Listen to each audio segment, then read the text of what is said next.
This is going to sound really strange, uh, and I think I'll maybe make it short because I'll come back to it. It's time to help Trump. Help Trump. We should help Trump to crash the economy. That's what he's doing. Uh, Inadvertently, I assume, it's a little bit hard to tell, but with what he's done with the tariffs and what he's doing, it's with inflation, what's coming, it's very likely, and the way he's made enemies for the United States, sadly, but especially for him, all around the world, there is liable to be I think there already is, a boycott developing worldwide against things that are American.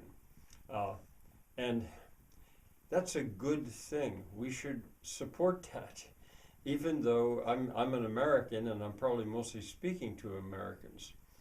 I'm going to put this video into a playlist which is called Consumer Strike. It's been 3 months since I've posted about this subject directly.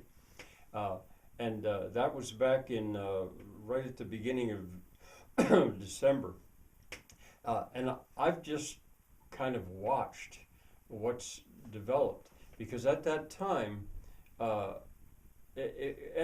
if you'd go back, and maybe I'll at some point give you that link and go back myself to explain that regardless of who won, whether it was going to be Kamala or Trump, the giant on the beach was still there, and the giant on the beach was not going to go away. And that giant on the beach is global warming. It's not stopping.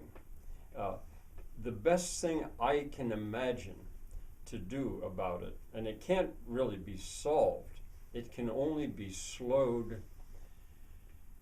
And I was hoping for Kamala, because I thought she would go at it more logically, more scientifically, more sensibly than Trump. Trump doesn't seem to understand what he's doing, and he's just being so reckless. Well, if he wrecks the world economy, brings on a depression, I'm not just talking about a recession now, a worldwide depression, that would slow up industry, that would slow up the use of fossil fuels, and for the sake of the planet, for the sake of our children and grandchildren and descendants, whoever survive, it would be a good thing. And so how can we help Trump to crash the economy? Well, the consumer strike. Consume as little as possible. Stop buying. Stop being the consumer. Trump has, with his tariffs, he's throwing this around as if the United States citizens, the market here, being big consumers, we kind of control everything because we're such big consumers. Well, he's learning. Well, I don't know if he's learning, but we're seeing how wrong that is. But anyway, I will make this short now, but I'm going to come back to this subject real soon.